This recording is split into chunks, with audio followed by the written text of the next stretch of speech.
Third grade, today we're on page 111 of your science book. We're talking about predators and prey. Last week, remember we talked about what resources all living things compete for: food, water, and living space. We're talking about how those different animals compete to get what they need. As we look at predators and prey, we're looking for what happens to winners in the competition. Predators and prey. Many predators compete for the same prey. Faster, stronger ones might catch more food.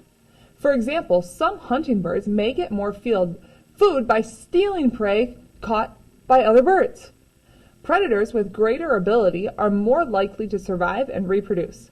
They pass these valuable traits on to their young. So let's say that a bird had caught something that it was going to eat. Another bird, a bigger bird, a predator, might come and take that, steal that food away from the other bird, okay? So that would be an example of a faster, stronger bird being able to take something from a weaker bird. Different types of predators may compete with each other. Lions and hyenas might want the same prey, for example. The lion hunts and kills the prey. Then the hyenas will fight the lions and try to steal it from them. Animals that are prey also compete. Deer that are stronger than or healthier than others are more likely to protect themselves. They are better able to escape from predators.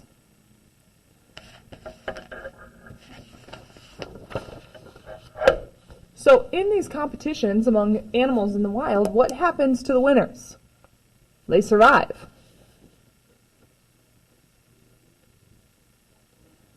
What happens to the losers? They might not survive.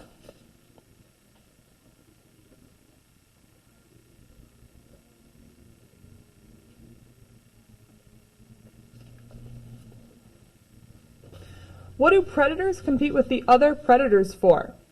Predators are competing with other predators for prey. What they're going to eat. And how do prey compete with other prey? Well, they compete to stay safe.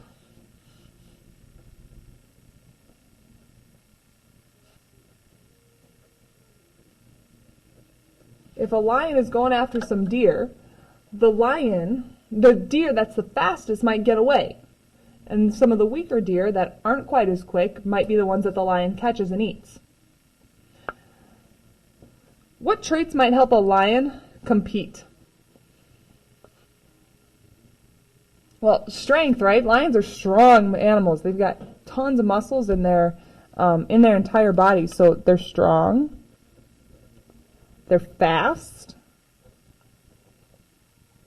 Might help them if they're competing with a hyena. They're typically bigger than a hyena, so that might help them survive. What traits might help a deer compete? Speed, if they're fast. Speed might help them. All right, let's go ahead and turn the page.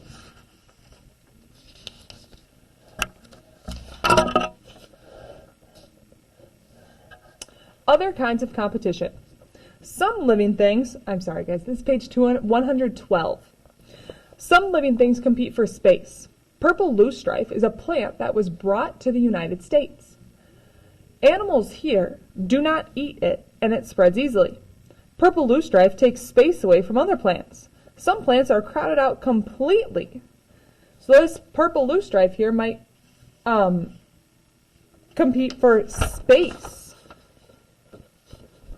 So for number 10, space. Next we're looking for, what do people and coyotes compete for? Animals and humans can compete for space. People move to places where animals live. People may see coyotes in their backyard or flocks of seagulls on their beaches. Living things may compete for oxygen. Algae are like plants. They provide oxygen for food and food for fish and other living things. If too many algae grow, some do not get enough sunlight, and these algae die. Many tiny consumers of dead algae grow and use up oxygen in the water. Fish and other living things compete for the oxygen that's left.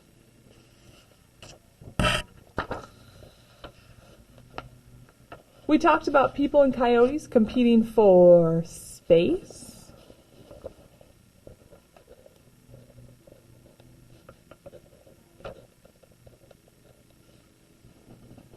Go ahead, pause it there if you're not done.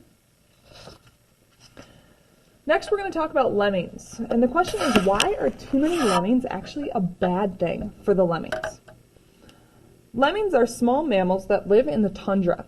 When there is plenty of grass for them to eat, the lemming population can grow quickly.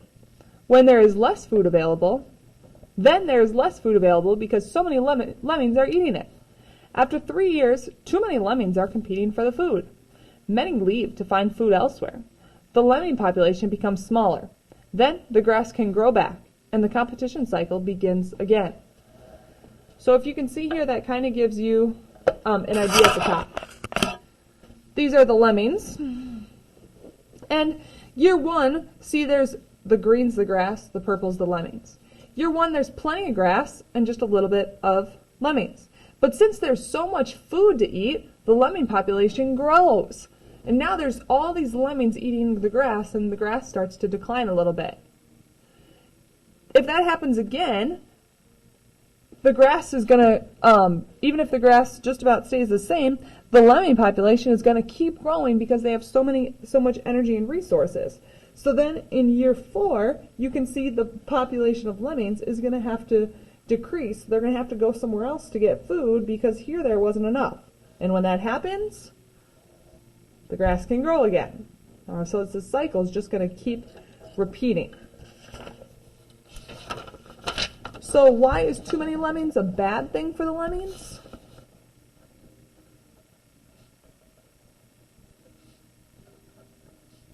Well, there's not enough food for them all.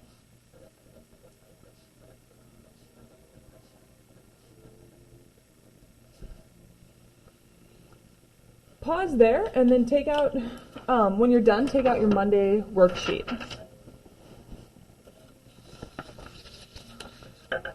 Keeping my notes in my book, and I'm keeping my book handy in case I need anything from my book for my worksheet. Put your name at the top.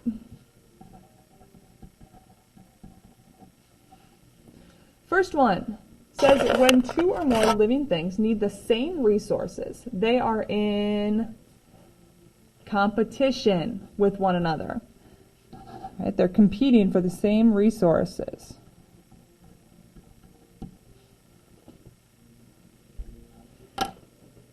Kind of like a basketball game, right? Only one team can win. Can't have both teams win the game. So, same thing with if 2 types of animals are going after the same food. One's going to get it and one's not. All right, so that's called competition. Then we have true or false. Living things compete for many kinds of resources. Yeah. Animals do not compete for mates. False. There's competition for everything. Animals that are good predators pass those traits on to their young. Yes, true. Prey often compete to get predators. Does prey, the ones being eaten, compete to get people to eat them? No, that would be false. Sometimes people and animals compete for space. True or false? Think about what we talked about with coyotes and humans. Some living things compete for oxygen. Think about what we talked about with the algae. Look in your book if you need to. 8. Competition between animals sometimes follows cycles. Think about what we talked about with the lemmings there. All right. 9 at the bottom, you can go ahead and cross it out. If you want to do it for extra credit, you can. It says write a short paragraph that describes 2 kinds of birds competing for a resource they both need to survive. But you don't have to. That's extra credit above and beyond if you want to do it. When you're done, put it back in your Monday folder.